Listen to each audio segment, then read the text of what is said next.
أن سيرفسو سين بربادو نعرفسو كي أنا يوبا الربس اللي الربس بلا الله هنا الربسين ربي هنا الربسين رقاد أنها سوي وان سقافة ديكوف رقاد أنها سوي يلا وانا ما دبتاتور تلقانا كان سامي يوهانيس كان يقرا واقعة الفودة جو يلا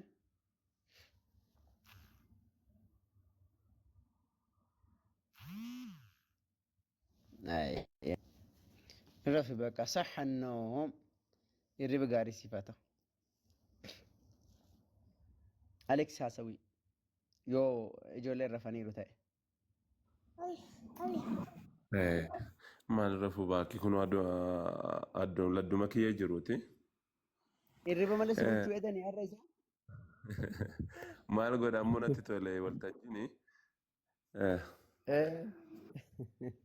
ركون انجرو هاسوي مي واني انتنا الرولين هاسفنا واني يسوس كريستوسي ati maal jettee amanta waaqayyo moo waa ilma namaati moo ergamaa waaqayyooti moo waaqaaf nama moo isa waaqayyo erge moo innumtuu nama ergate jettee maal jettee amanta ma Yesuus Kiristoosiin.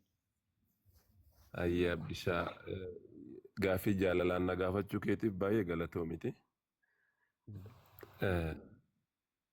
Ani immoo akka baayibilii kenna yookaan immoo akka macaafni kenna nu barsiiseen kan deebii siif kennuuf yaadu.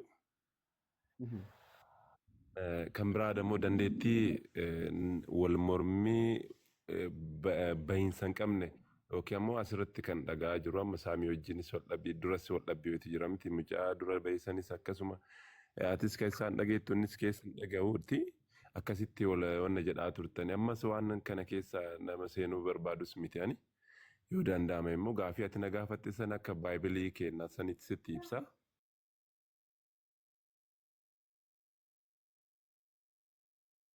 Waan si gaafadhe atillee na gaafachaan illee si gaafachaa kabajaa wajjin nama darba suuta malee nuti akkanaan hin beekamnulleedha kun mana keenya illee miti nama ammoo waada darbatu kana xiqqoo itti mimicciirra malee nama kabajaadhaan waan gaafatame gaafate deebisee kabajaadhaan wajjin haasofnu waan kabajumaan jaalalumaan haasofna. Bareeda kuni jechuun barumsa nama barateerraa waan eeggamudha akkana jechuun waan gaariidha kuni. Akkasumas namootni akkas negatiiva deeman yoo jiraatanis atisitu gara pozitiiva fiduuf kan danda'usidha. Kanaaf atis obsumaan baay'ee waan jedhini hin jeeqamini maaloo ishee Abdishaa. Baay'ee amma gara mata dureetti. Mata duree ani miti na gaafachuu mee carraa ati na gaafattu odoo qabaatte qar na gaafattee yuusi yaa. Isa akkamitti ilaaltaa maal waaqa moo maal jettaa jechuu irra jirtan si'a.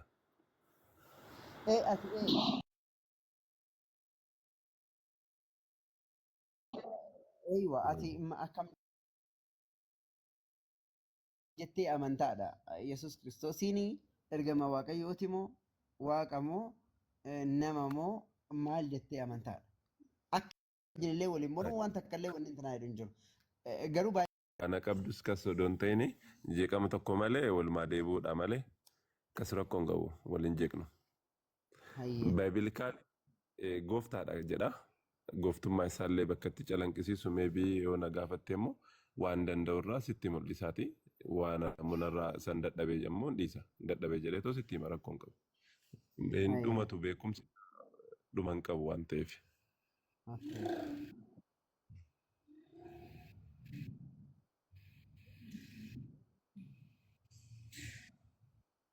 Ayyeetti fuuf. Jechuun waaqummaa akka maal ragaasii baasamu akkam? Lakki maal jettee amantaa? Waaqa jettee amantaa moo nama jettee amantaadha? Gooftaadha jedheeti kan amanu ani. Baay'iliin na barsiisa akkasitti na barsiisa jechaadha. Gooftaadha moo waaqa jettee amanta? Gooftaadhas waaqas. Okay, gooftaadhas waaqas. Thank you. Waaqa yeroo jettuuni waaqa isa malee waaqni biraa hin jirre moo waaqa isa malee kan biraallee jiru? Eeyyee waaqa abbaa ilma hafuura qulqulluutiin kan itti sadan tokkummaa jennee akkasitti akka bullu ni beektus irra deddeebi'amuuti. Akkasumas aboo kenneeraaf aangoo kennuu isaatiin irraa kan ka'e kan waaqummaa argachuu danda'e. Okay. Yesus Kiristoos yaani isa malee waaqni kan biraa ni jira jechuun inni waaqa ta'ee isa malee waaqni biraa kan jirudha. Akkas osoo hin ta'iniiti waaqa addatti hojii isaanii tokko garagaratti baasnee waan kun waaqa akkanatti waaqa akkasas odoo hin ta'iniiti waan tokko waan akka tokkotti kan ilaalu abbaa hafuura qulqulluu ilma jenneeti akkas baasna. Okay. Waaqayyo abbaan illee waaqa akkasumallee ilmillee waaqa jettanii amantan. Eeyyee abdii. Okay. Waaqa akkas taanaan waaqayyo lama kaa. Laman ta'u akka saayinsiitti olaalle lama fakkaata malee miti akka hafuuratti ammoo akka nuti ama spiritually waaqa tokkotti akka tokkotti ilaalla. Jechuun isaan qaamaan lama.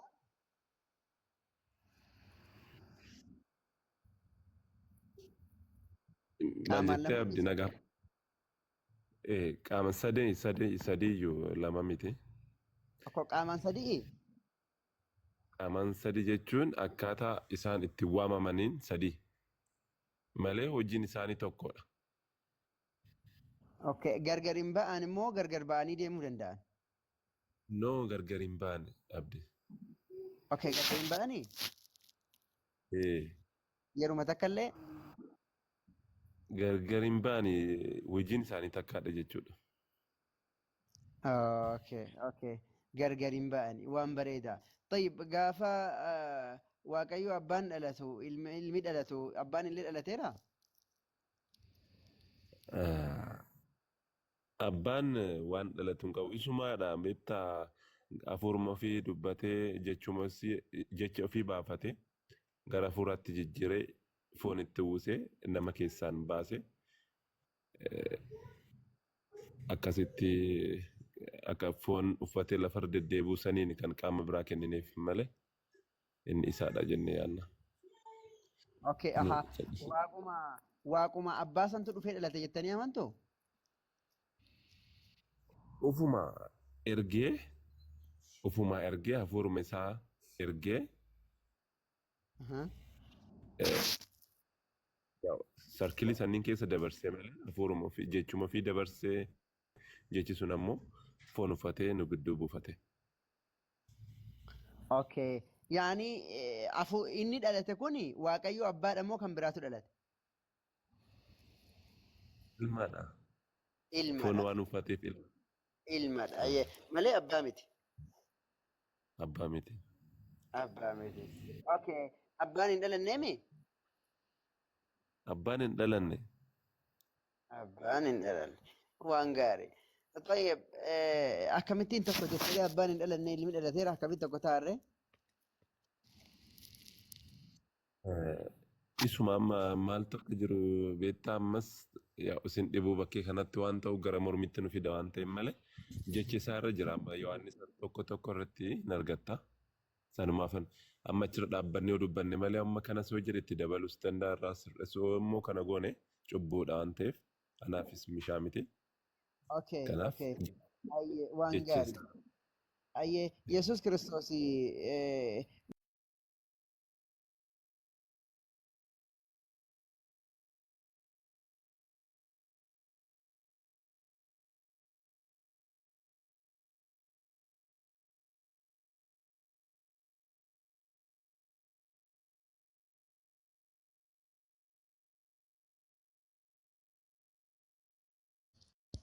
inni ofiin jira. Ani waaqayyoodha jedhee moo? Mallattoodhaan yookaan immoo mammaaksa akka mammaaksan jiraami akkasiin dubbataa bakka jirutti jira.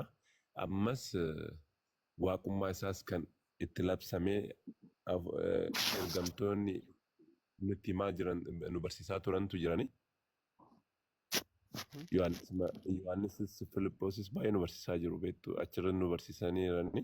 Kanaaf inni nu akka isaan jedhan jenna. Okay, inni ofii isaati ani waaqayyoodha naaf sagada jedhee dubbatee beekaa? Amma akka namaatti kan deddeebi'e waan ta'eef foon uffateera. Akka foon adeemsa foonii san raawwateera beektaa? Adeemsa foonii san raawwachuudhaaf akka nama foon uffatee dubbata malee akka waaqummaa isaa hin dubbatu. Waaqummaa isaa akka dubbatu ammoo jira. Addumatti akka inni waaqa ta'e kan ragaa isaaf ba'antu jiru. Okay, malee ragaati isaaf ba'ame malee inni ani waaqa hin jenne jechuudha. Iddoo tokko tokkos ni dubbata. Jechuun bakki inni itti jecha ifaan ifatti ifa gilsiidhaan jechuun bakki inni itti ani waaqayyoodha jedhee dubbate jira. Ani waaqayyoodha yoggii bartoonni isaa waamanu akkas akka ta'e mirkaneessaatuma deemaaf. No, jechuun inni ani waan si gaafadhe direct bakki inni itti wardii ani waaqa jedhu fayyadame jira. Hayyee gaaffii sirriidha. Amma nu akka fedha keenyaatti ta'uu dhabuu danda'a. Amma yaadni keenya akkas ta'ee nuuf bareeda ture. Akka amma odoonni ofiin jedhe baay'ee nuuf misha ture akka namaa yaada akka namaatti jechuudha. Inni akka isaatti kan adeemsisa. Guutumaan guututti waan yaada akkas jedhu hin qabu inni. Haa ta'u garuu gizee bartoonni isaan waaqa jedhaa faana deeman inni ammoo akkas akka ta'e himaa eeyyaa akkuma isin jettan jedhaatuma deema ture. Sun waan gooftummaati malee bar waaqummaa miti. Bakki inni itti eeyyee jedheeni eeyyeen ani barsiisaa keessanii gooftaa keessan kan inni jedhe Yohaannis boqonnaa 13 irratti waan gooftummaati malee waan waaqummaati miti. Anamma Yesuus gooftaadha moo gooftaa miti amma waan gooftummaa si gaafachaa jiru waan gooftummaa itti dhaqna ammatti wanni si gaafachaa jiru waan waaqummaati. Ani waaqayyoodha jedhee dubbatee beekaa kan jedhu si gaafadhe malee waan gooftummaa itti deebina rakkoon qabu itti dhaqna. Waan gooftummaa bakkootii garaagaraa dubbatamee jira. Waan gooftummaa sin gaafanne waan waaqummaa inni bakkuma takkatti illee ani waaqayyoodha jedhee dubbatee beekaa kan jedhu.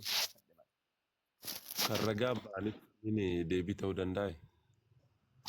Isa sanitti deemu fakkeenyaaf amma namni tokko waa'ee kee yoo dubbate dursa waan ati ofiin dubbate erga dubbatee booda waan namoonni siin booda kee dubbatan namoonni si beekan waan kee dubbatan ammoo lammaffaa irratti kan inni dhufu. Daayirektii amma kan hin barbaade isa jecha isaati. Inni ofii isaatii ani waaqayyoodha jedhee dubbatee beekaa kan jedhu. Hayyee inni akka nama foon uffateetti kan haasa'uu qabu malee akka waaqaatitti haasa'uu hin qabu. Okay, akkuma ta'etti waliigalatti garuu inni waaqayyo hin jennee jechuudha ofiin.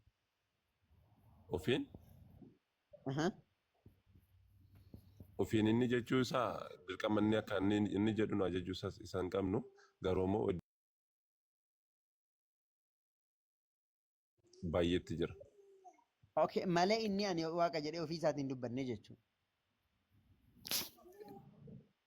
Foon uffate waan ta'eef akkaataa adeemsa namummaatiin raawwachuu qaba. San namni sirraan fudhatu iddoo akka sanumaaf utumanii fanni. Okay, waliigalatti inni hin dubbanne jechuudha. Tayyib waan inni ofii hin jedhiin akkamitti isin immoo isaan jettarre? Okay, waan jedhamee jiru malee inni ofiin hin jenne. Tayyib mee gooftummaa Yesuus Kiristoos gooftaadhaami? Gooftaa jechuun maal jechuudha? Gooftaa olaantummaa jechuudha. Isa aangoo qabu jechuudha. Ba'amaarinyaa siltaan. Siltaan isa ሰጠው ማለት ስልጣን ያለው ማለት ነው። ትክክል። አየ ጎፍታ isa aangoo qabu jechuudha. Eenyutu gooftummaa san eenyu kenneef? Waaqa. Waaqa kam? Gooftaa inni foon itti uwwisee lafatti isa ergeessan jechuudha. Eeyywaa. Waaqa isa foon isatti uffisee lafatti isa ergee jiraami? Okay. Isatu gooftummaa kenneef. Yesuus Kiristoos wanni tokko waan namni qabu namaa kennama moo waan namni hin qabne namaa kennama? Irra deebine. Dhiqo. Namni tokko kan waan takka sii kennu waan ati qabdu sii kenna moo waan ati hin qabne sii kenna? Nama akka namaatti. Akka Fakkeenyaaf namaatti. waaqayyumtiyyuu naa kenne jettee kanatti gammaddu asumti akka mataa keetiittiyyu waan namni tokko naa kenne jettee ati gammaddu wanni ati himattu waan ati qabdu yoo namni sii kenne moo waan ati hin qabne yoo sii kenne ati namni naa kenne jettee gammaddee himatta. Akka namaatti waan ani hin qabne yoo naa kenne akka namaatti jechuudha. Waan ani hin qabne yoo Thank you. naa kenne. Okay, akkas. Waaqayyo Yesuus Kiristoosiif Yesuus Kiristoos otoo inni kennuufii baate waaqayyo kennuufii baate hin qabuu mi'aangoo? Innu isa wanti jennuufin ila amma kennuufis kennuu baatus amma inni kan isaati. Sirri. Innu Nutillee kanuma isaati. kanuma isaa taaneetu adda kan isaa maaliif akka isaa waan hin taaneef nu addaam irraa dhufne inni ammoo isarraa dhufe akkaataa irraa dhufeen immoo nu beenna waan Innillee ta'eef. addaam irraa dhufe jedha bara macaafni addaam irraa dhufee jedha bara macaaf. Alakkaa hafuuraanii miti. Ta'ullee bara idda isaa gaafa lakkaa'u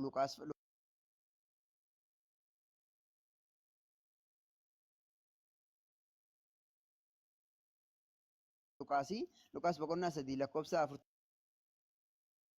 40 Luqaas boqonnaa 3 lakkoofsa 40 naannoo 48 yoo dubbistee Nuti iyyuu gizee garii beektaa Yesuus Kiristoosiin mallattoon isaan wajjin akka ofiitti godhatee dubbisutu jira waaqni. Gizee akka ilma kiyya jedhee dubbisu nus akkuma ati qara jeettisan ilma waaqayyoo akkuma san ilma waaqayyooti nu sirriidha. Iddoo gariitti ilma Aadamis kama isaati. Kanaaf bakka iddoo wal fakkaatu luqqisii yoo keessa deemne walitti nu dhufuu dhowwuu danda'a. Garuu jechama jedhameefitu jira. Okay, Yesuus dhaloota Iddoo san hin dubbisne. hayyee Luqaasiin yoo macaafa jiraate macaafa Luqaas boqonnaa 3 lakkoofsa 23 irraa kaaftee yoo dubbifte Yesuus hojii isaa yommuu jalqabee dhalatee akka waggaa 30 hiddi dhaloota isaa yeroo lakkaa'anis ilma Yoosef jedhaniin Yoosef ilma Eelii jedhee lakkoofsa 37 irratti ilma maal jedha seete ilma Mosaalaa, ilma Henook, ilma Yaared, ilma Mahaleel, ilma Qaayinaan, ilma Yeenaash, ilma Sheet, ilma Addaam, ilma Waaqayyoo jedhee Addaamin Waaqayyotti geessee galche. Yesuusin Addaamin galchee Addaamin immoo Waaqayyoo galchaa jechuudha. So Yesuus illee hiddi dhaloota isaa Addaamin galaa jechuudha akka macaafaatti. Tayyib gamana deebi'ee. Inni amma gooftummaa hin qabuumi Waaqayyoo kenneef malee? Waaqayyoo kenneef. Malee inni hin qabu. Okay, thank you. Tayyib. Isa kenneef moo isa fudhate irra caalaa?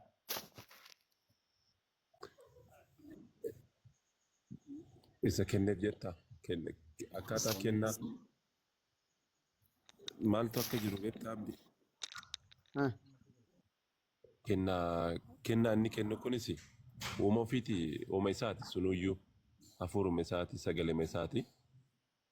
Kennuufiin isaa akkana waan ilma namaatii kenne miti inni ilma namaatii yookaan immoo Aadamiif yookaan Yohaannisiif akkas odoo hin ta'in inni hafuuruma isaa sanii kan aangoo sanis kenne. Aangoo san kennu jechuun akka waan bakka waan namaaf kenne akkasitti miti kun waanuma bakka taa'ame waan taa'amuu qabu uuma ofiitii godhe. Kanaaf jecha akkana akka yaada kiyyaatti maal an kana jedhee sitti sonne jechuu odoo hin ta'in amma yaada simas eeggataa dubbataa jira maaliif walitti bu'iinsa waan hin barbaanneef. Abshirillaa rakkoon tokko illee hin jiru dhugaa rabbi walitti illee hin buunu maaliif jennaan dhimmi waliin nu buusu hin jiru namoonni gariin namoonni ittiin waliin buunu waan ragaa hin qabne islaamummaa irratti waan kijibaniif jecha ani hudhee isaan qaba malee nama kabajaan haasa'u nama akka kee wallaahi ani wanta akka illee natti mufachuu keeyyuu hin barbaadu akka ati natti mufattu iyyuu abadan hin barbaadu haasofni kun nutti afuu wayyaati natti mufachuu. Nama akkasiin keetii tasgabbiin haasawa kana guutuu dhaabuun hawayya mana si wajji waliin mufatu hin fedhu. Ani namoonni ani qabu warroota islaamummaa irratti kijibuu barbaadan ragaa tokkoon malatti warra ragaa hin qabne warra walitti islaamummaatti kijibuu barbaadan dhaaba malee abadan waan sadii miti. Gamanatti as deebina amma. Yesuus Kiristoosiin Waaqayyo abbaan ni caala moo hin caalu? Akka macaafaatti waan macaafarra hin jirre takka illee hin dubbatin. Anillee waan macaafarra hin jirre hin dubbatu. Sirriidha, sirriidha. Isumatu na ajaja waan ta'eef tirfis ta'ee akkanuma wal mormiidhaaf ol kaasnee illee waan hin taane irra hin kennuti. Sirriidha. akkas. Eh, Eeyyee. Amma maaltu akka jiru beektaa? Yoo Yohaannis nama tokko tokko siin jedhe san irratti odoo xiqqoo ibsa godhee natti tola ture. Atis odoo laalteetu Hayyee ibsaa hin qaba. Atis tokkoon laaltee hin ta'a jedhu. yoona duratti. Achirraa kan ka'ee jedhe kan foon uffate isa akka ta'eeti kan hubannoo irraa argattu. Atis anis. Kanaaf inni kanuma isaati. Kennuufis aangoo akka fedhe soo godhe kanuma isaati. Namu wanta ofiiti kenne. Maaf yoo jennu nu uumne odoo hin ta'iniiti. Akkaataan dhufaatiin inni lafa kanatti isaatu fakkeenyi isaa namaa gala maalinni hafuuraan akka dhalate dhiira tokko malee akka dhalate namni fooniin dhalate foonii jedha kan hafuuraan dhalateef hafuuraadha jedha. Garaagarummaa asitti adda baaseera namummaa isaatiin adda akka ta'e jechuudha. Namaan adda ta'uu isaati. Maaliif namni biraa kan hafuuraan dhalate hin jiru biyyoorraa kan addaamii ta'uu danda'a.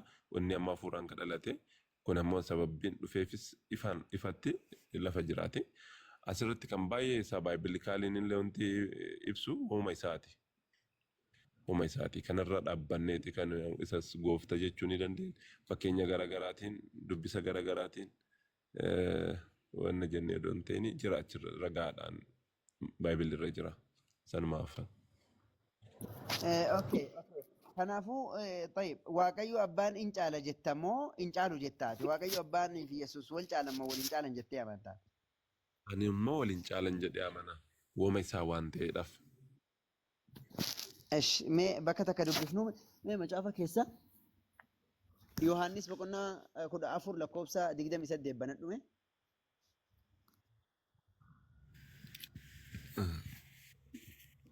Dubbisi rakkoon qabu. Ifa godhiitee macaafa afutti qabiitee dubbisi nan beeka iddoo sanis haa ta'u si dhogguun qabu garuu onnaa chaarjerii na fide. Eeywa akkas jedha kun on argita jedhee yaada. In argitaami? Amma nan adeema deebi'ee isin bira nan dhufa. Akkan isiniin jedhe dhageessaniittu utuu na jaalattu taatanii waan gara abbaa dhaquuf hin gammaddu turtanii abbaan na caalawoo jedha.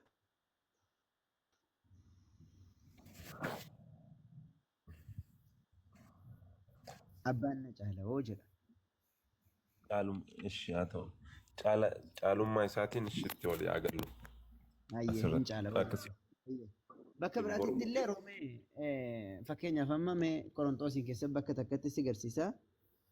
Waan inni jedhu jechuudha.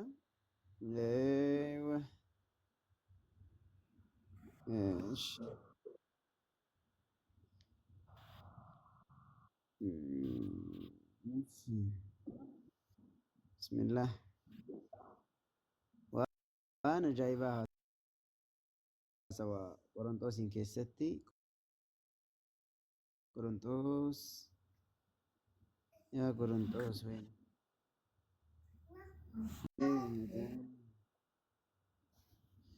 aywa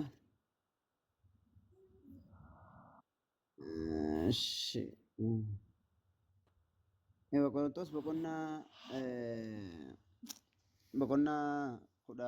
Qorontoos isa duraa boqonnaa 11 lakkoofsa 3 gubbaatti maal jedha beektaa? Amma immoo Kiristoos mataa warra dhiiraa abbaan manaa mataa haadha manaa Waaqayyo mataa Kiristoos ta'uu isaa akka beektan nan barbaadaa jedha. Waaqayyo mataa Kiristoosii jechuudha. Akkuma abbaan manaa mataa haadha manaa ta'e akkuma Kiristoos mataa warra dhiiraa ta'e Waaqayyo immoo mataa Kiristoosii jedha. Akkana jechuun isatu isa hoogganaa jechuudha. Akkuma abbaan warra haadha isaa warra hoogganu akka Yesuus immoo warra dhiiraa hoogganu akkasuma Waaqayyo immoo isa hoogganaa jedhee haasawa Phaawulos. Akkas waan gaarii. Mee Yesuus Kiristoos kun eega Waaqayyoon ta'e ofii isaatii humnuma isaatiin waa godhuu hin danda'a. Yesuus Kiristoos silaa Waaqayyo jettee ofii isaatii humna isaatiin waa godhuu ni danda'a. Gaaffii sirriidha kun. Gaaffii sirrii na gaafattee beektee abdii. Kana dubbifannu ragaadhaan dubbifanna akkam. Mee Filiippisoos 2:6-11 naa dubbisime. Filiippisoos lama jaha ayya inni bifa waaqummaatiin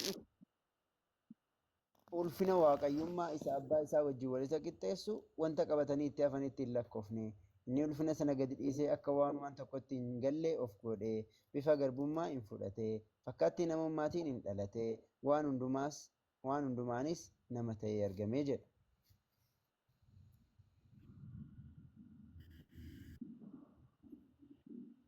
Haga meeqaa dubbiste abdi? Aga lakkoofsa 6 fi 7 dubbise. Kudha tokko si barata. Ayyee inni gad of deebisee hamma du'aatti hamma fannifamee iyyuu abboomamaa ta'e. Kanaafis Waaqayyo waan hundumaa irra caalchisee guddaa ol isa qabee maqaa isaa maqaa kamirrayyuu caalu kenneeraafi. Kanaanis warri bantii Waaqa keessa jiranii warri lafa jala jiranis hundinuu ulfina maqaa Yesuusiif jilbeenfatanii akka sagadan godhe. Arrabni hundinuu ulfina Waaqayyoo abbaatiif Yesuus Kiristoos gooftaa akka ta'e beeksisuuf jiru jedha.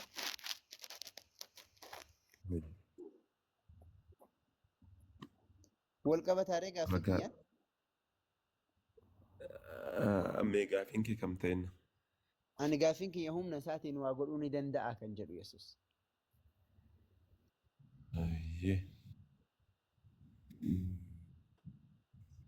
Aangoo Mee kana gaaffii kiyyatti deebi'a. Gaaffii kiyya humna isaatiin homaa godhuu ni danda'a kan jedhu itti deebi'ame mee asumatti haa deebinu. Tayyib. Lakkoofsa 6 irratti inni bifa waaqummaatiin utuma jiruu ulfina waaqayyummaa isa abbaa isaa wajjin wal isa qixxeessu wanta qabatanii itti hafanitti hin lakkoofne jedha. Bifa waaqummaatiin jira jechuun maal jechuudha?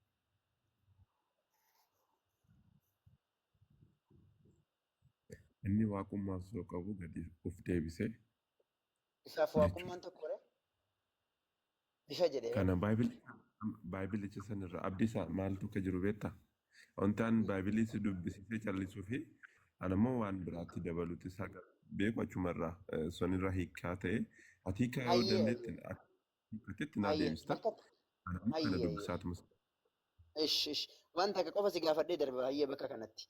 Akki jedhu kanaafis Waaqayyo hundumaa irra caalchisee guddaa ol isa qabee maqaa isaa maqaa kamirrayyuu caalu kenneeraafi jedha. Tokkoffaa maqaan isaa maqaa kamirrayyuu caaluu miti. Yesuus Iyyaasuun illee Yesuus jedhamee waamama. Ingiliffaan Jiisas jedhama. Yesuus illee Jiisas jedhama. Iyyaasuun illee Jiisas jedhama. Kana ni beekta jedhee yaada. Yesuus Kiristoos durayyuu maqaa kan namni qabu Iyyaasuudha. Iyyaasuu ilma Nuuni yookaan ammoo Iyyaasuu isa Musee bira guddatee jechuudha. Inni sun iyyuu Jiisas jedhamee yaamama. Maqaa Yesuus Kiristoosiin dura jiru Yesuus maqaan jedhu kun Jiisas maqaan jedhu kun isa durayyuu hin jira. Maqaa hundarra caalu kenneef kan jedhu kun bakka kanatti naan galle maaliif akka akkana jedhe maaliif jennaan maqaa kana dura maqaa namni biraa kan baafate ni jira jechuudha. Lakkoofsa 10 irratti immoo kanaanis warri bantii Waaqaa keessa jiranii warri lafa irraa warri lafa jala jiraniis hundinuu ulfina maqaa Yesuus jilbeenfatanii akka sagadan godhee jira. Mee Waaqayyo eessatti fakkeenyaaf amma kan amma dubbatamaa jiru eessa keessatti kakuu moofaa keessatti eenyu dubbachaa jira? Phaawulostu dubbachaa jira. Wanni kakuu moofaa keessaa ammoo Waaqayyo san dura dubbate malee kakuu moofaa keessatti Waaqayyo yookaan ammoo tizaazni wahii kakuu haaraa keessatti kenname hin jiru. Mee Waaqayyo bakkuma kamitti eessarraa fidee kana dubbate Phaawulos? Eessatti mee Waaqayyo eenyuunfaa akka sagadanuuf godhe yookaan ammoo eessatti caafamee jira? Mee fakkeenyaaf amma wanni kun waan kanaan dura dubbatame yookaan karaa raajotaatiin dubbatamaa jiraami. Mee eessatti Waaqayyo ilma kiyya kanaaf sagadaa jedhee mee eessatti warra Waaqa keessaatiif warra lafa keessaa mee eessatti abboome Waaqayyo? Gaaffii deebii kana ansi deebisuu dadhabes kanatti ilaaltee atis namoota gaafachuu qabdu gaafadhuuti mee an baaybilikaaliidha kan deemaa jiru. Namootni biraa ibsa akkasii godhan taate mee. Hayyesh garuu ati naa qabadhu atillee naa gaafadhu warra intanaadha maaliif jennaan fakkeenyaaf amma wanni asirratti dubbatamu Waaqayyo karaa Phaawulosiinis ta'ee karaa nama tokkootiin Waaqayyo abboommiin inni kenne hin jiru.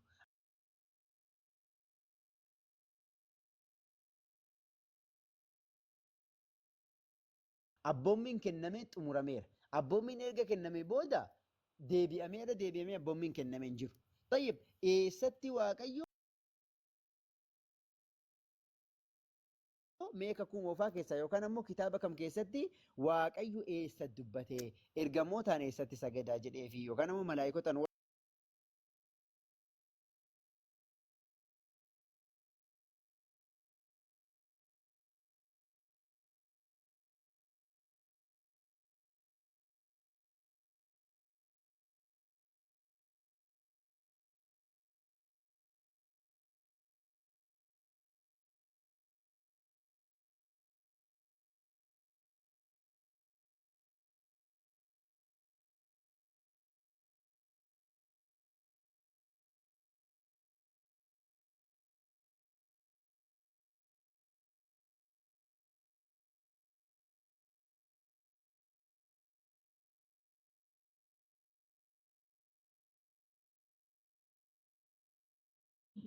Gaaffii kan kee tokko immoo qabadhee jiraati. San obsaanis amalaan yaala kan inni waan tokkos gochuu danda'a, waa uumuu danda'a, wanti inni gochuu danda'u maalidha? Yesuus gooftaa yookaan immoo waaqa yoo ta'e maal akka inni hojjechuu danda'u? Na gaafattis humna isaatiin fakkeenyaaf Yesuus dinqii garaagaraa hojjeteera hojjetee jira. Du'aa kaaseera kaaseera. Lamxii fayyiseera jaamaa fayyiseera jaamaa baneera banee jira. Dubartii dhiinirraa yaa'u fayyiseera fayyiseera. Garuu kana hundumaa kanan raawwadhu humna waaqayyootiin jedha. Hafuurota hamaallee hedduu baasaa ture. Garuu hunduma isaa humna waaqayyootiin hin baasa jedhee dubbatee jira. Kana hin beeka akka Baaybiliitti. Garuu awwaniin jedhee humna isaatiin ofii isaatii fi humna isaatiin waa godhuu ni danda'a jechuudha.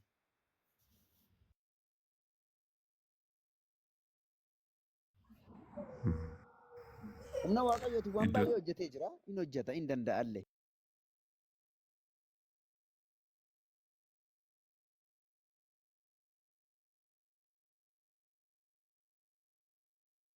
Sanammoo atillee humna waaqayyootiin numa hojjetta. Humna ofii isaatiin ofii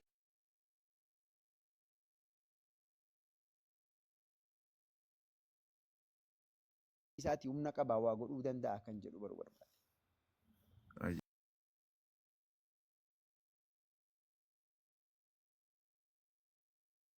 Inni gaaffii isa duraan kana naa qabeeti walitti nu deebisuu ni danda'a. Kun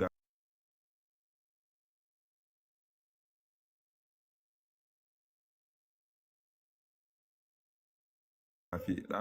Kana akka mata dureetti si qabadheera.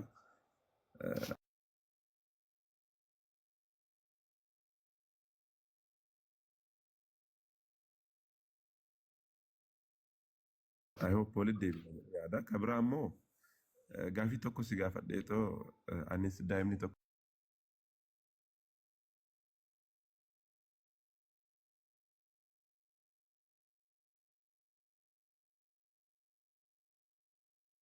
kun rakkisaa jira beektaa achi deebi'uu edaate. Yeroo takka